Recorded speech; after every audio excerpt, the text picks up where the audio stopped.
Bletcher. Homeschool, it's really cool. We do art and crafts and maths, geography and literacy, early bird and science. Mr. Bletcher Homeschool rules! We are back Wednesday, and what another entrance we have there. Another opening theme made by Evie. Wonderful job. I think there was a slight a bit of help from your grown up there. So Evie featuring grown up on an awesome track to welcome you today to Mr. Bletcher Homeschool. It is Wednesday. There's a lot of work for us to do today. So we'll start like we always start. Early bird maths. Bring it on. And if you're wondering, today's outfit is inspired by the awesome rap music. So years 3, 4, 5, 6. Early bird maths. Let's go.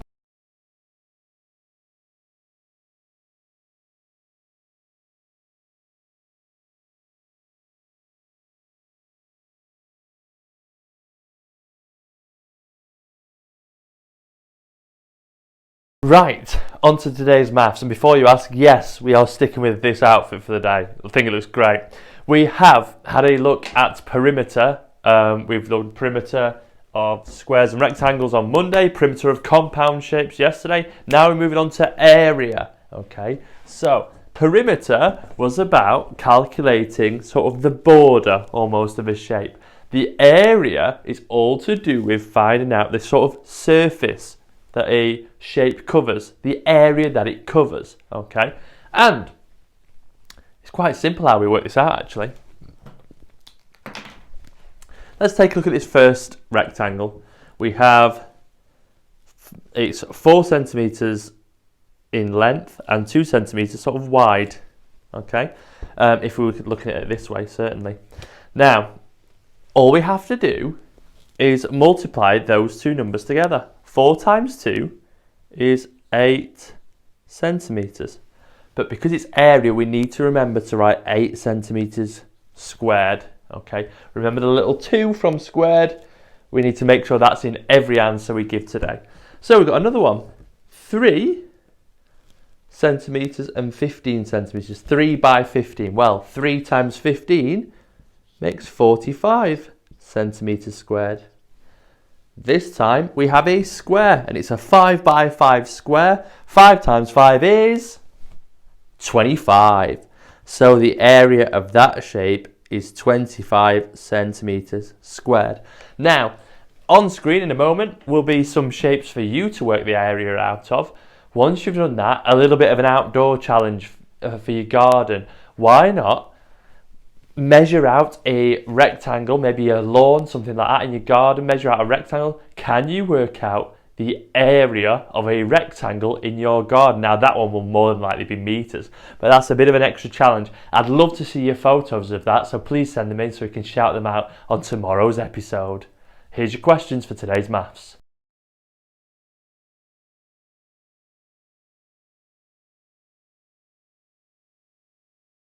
Right, on to literacy now, and I want to briefly talk about a concept we've already looked at before, and that is rhetorical questions. We're great with those. We know that a rhetorical question is a question that doesn't really need an answer. Now, in adverts that we're all going to be having to go at making on Friday, in adverts they use rhetorical questions all the time to ask you questions, to consider things. They don't want an answer, okay? When you see TV adverts, you're not barking at the screen saying yes, no, okay? But it makes you think, and that's what we want you to do today, to write some rhetorical questions about your made-up breakfast cereal that you're going to have a go at making an advert for on Friday. So examples could be, would you like to taste the most delicious cereal of all time? Would you be interested in trying this cereal? Have you not heard of this wonderful brand before?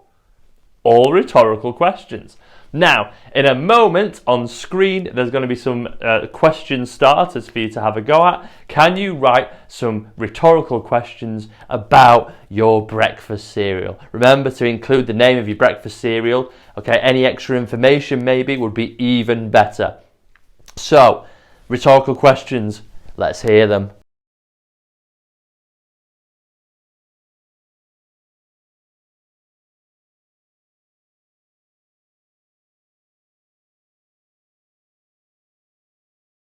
Right, now for some geography work now, and I want us to think about the United States of America. We know it's in the continent of North America, but sometimes it's hard for us to believe just how big it is. You could pick up the United Kingdom and drop it in Texas. That's one state in the US. The US is so vast that it's hard for us to believe. For example, a couple of years ago, a company called Forbes did a bit of research, and out of the Americans that they had spoken to in their research, 40% had never left the USA. It's so big that when they go on holiday, they go on holiday to different states. Now, to really understand how big it is, you've got need to know that they have different time zones. Different areas of the country will be on a different time to other parts of the country. Now, first of all, we need to think about how time works. We don't just have night and day. It's not so black and white that right now it's the day and now it's the night time. It doesn't work like that, okay? We don't suddenly switch from one to the other. It's a gradual process, and over time we see a sunrise and a sunset. Let's get the lights back on. Right, so when you wake up in the morning, it doesn't just appear straight away. The sun gradually comes up and it appears, no, not appear, because it's not gone, but it rises in the east. Okay, so if you look at a map of the US, you'll notice that the states and the cities that are in the east, they are sort of almost in the future, okay, because their clocks are further along than states that are in the west. So what I want us to do is take a look at an image. You might have to pause the video and take a look around at how the different time zones in the USA works. I've then got some questions for you. Now, it may require a bit of research on the internet to find out where certain cities and states are. So there'll be a lot of thinking, okay? But the one main thing to remember is that the sun rises in the east and sets in the west. So those cities and states that are in the east are sort of in front of sort of the rest of the US. Just like we're in front of the US in terms of time, because we're further east in the world map.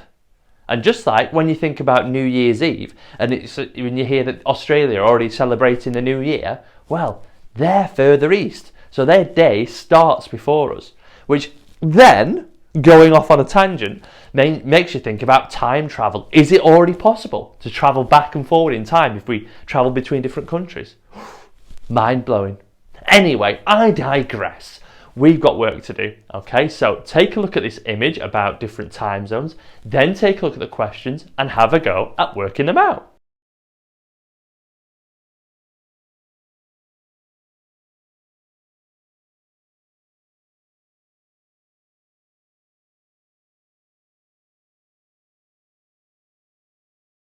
We've got time now for another countdown edition. Now, Kevin the Koala, no idea where he is, but we do have the countdown kitty from Carlos's bed, which is over there.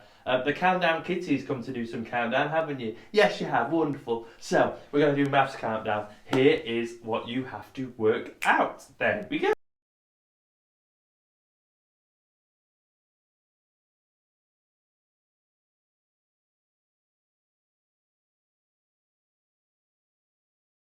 Time for reading on in the Explorer, and we were in the middle of one of our chapters, reading through your work yesterday. Well done on answering that inference question. That was particularly tricky, and everybody that sent in their work got it right. So great job, well done. Now today's questions are going to be retrieval. That means we don't need to look for clues or anything like that. You just need to listen carefully, because I will give you the answer. You will have to retrieve it from the words that I read. So, let's find out where we were. There we go. They stood where the ground curved down to meet the river. The river was a stark bright blue. Do you think there are any caimans? Lila asked. Despite the sun overhead, she shivered. In the long winter of Fred's illness, he'd read dozens of books about explorers venturing into the wild armed with only a pith helmet and a penknife. He had a shelf full, all dog-eared and food-stained, and they had all dwelt at great length on caimans. He decided to be honest. "Probably," he said, "but I don't know how else we're going to get water." "What are caimans?" asked Con. "Alligators," said Fred. "Like crocodiles, but with longer snouts." "But they're smaller," said Lila. "Probably." "Probably," said Con. "Oh, good." "The caimans like the sunny side of the bank," said Lila, "and we're in the shade here, so we're probably fine." "Everything's a risk here," said Fred. "I'm going in." Every hair on his arm stood on edge as he scanned the bank. He pulled off his shirt, then put it back on again. It occurred to him that it needed washing as much as he did. He slipped down the bank, his feet squelching in the mud, and dived in head first. The river was a gift. It soothed the burn of his cuts and the ache in his feet. Fred trod water, then kicked downwards below the surface where it was colder, and sucked in a mouthful of water. It had a tang of mud to it, and a strand of waterweed wrapped itself around his tongue. But at that moment it was the most delicious thing he'd ever drunk. Better than hot chocolate at Christmas or fresh lemonade in summer. "Come in," he called. Lila plunged in after him, carrying Max on her shoulders. Con hesitated on the edge, her face stiff and anxious. "We didn't do swimming at school," she said. Only ballroom dancing." She entered the water slowly and swam in a nervous doggy paddle, her chin high up above the water. Fred rubbed his arms and legs, feeling his cuts sting as he scrubbed the dirt off them, then kicked below the surface again, his eyes open in the dark water. A shoal of miniature fish swam by and followed a single larger one. He came up for air. "There's fish!" he called. "Try to catch one," called Con. Fred plunged down again. The small fish darted away as he grabbed at them. The larger fish ignored him completely. There was something eerie in its shape, almost circular, like a swimming dinner plate. The fish turned. It bared its teeth at him. Fred sucked in a lungful of water and shot coughing to the surface. "Piranhas!" he yelled. "Get out!" Max was floating near him. Fred grabbed him and struck out for the bank, fear pounding through his limbs. "What are piranhas?" Con asked. "Fish with teeth." Con screamed a word Fred hadn't expected her to know, then swallowed a mouthful of water and disappeared under the surface. Lila, wild-faced, grabbed Con by the shoulders. "Don't thrash," she said. She hooked one arm around Con's waist, kicking for the shore. "Just breathe." Fred and Max scrambled up the bank, Con and Lila just behind them. They lay, panting on the hot earth. Con let out a groan and spat out a mouthful of weeds. "Fish? Fish with teeth? Nothing is safe here.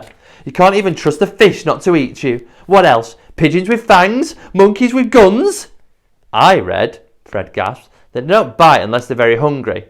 They mostly eat small things, you know, birds and frogs," said Lila. She wrung out her hair. It was covered in a dusting of red-brown river silt. It looked, Fred drew in a great breath and felt his heart begin to slow, like it wasn't going to do anything. It was actually quite beautiful. Silver with a red belly. "Beautiful?" Con stared incredulously. "As long as we're not bleeding into the water, we won't attract them," said Lila. "I knew that, but I panicked. We're still safe to swim here. I think they'll ignore us." "You think? You think?" Con was red in the face, sharp-boned, ferocious. "They're fish with teeth. Piranhas. You can't psychoanalyze them." Lila looked at Con. Her face was inscrutable. "I think," she said, "that the plural of piranha is piranha, not piranhas." "Oh, good," said Con. "It's always nice to be grammatically correct when you're being eaten." They padded damply back to the clearing. Lila used her wet shirt to wipe the mud off Max's face as they went. Their bodies steamed in the sun as they dried. Coming back into the clearing felt surprisingly like coming home. A scarlet parrot alighted on a branch above Fred's head, cawed in surprise at the band of dripping children, and took off again. Fred found the sharpest of the flints and hacked off the bottom of his grey school trousers, making them into rough-edged shorts. The left leg was longer than the right, but he decided it didn't matter. The cut on his leg had begun to scab nicely. He pulled off his cricket jumper and wrung it out. Something in Fred was beginning to glow, under the sun, and the cry of the birds, and the great expanse of vivid green around them. It was huge and dizzying. It felt like hope. Either that, he thought, or concussion.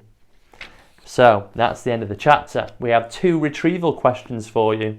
Here they are.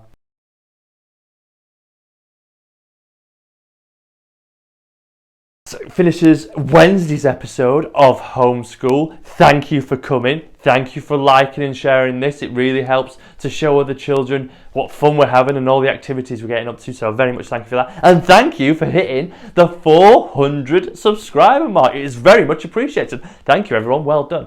And we're still waiting on Ralph, though. He's still looking for those 20 likes. So don't worry about him too much. Anyway, it's time for the end of the show. So hit the rap music. Mr. Bletcher, homeschool, it's really cool. We do art and crafts and maths, geography and literacy, early bird and science. Mr. Bletcher homeschool rules!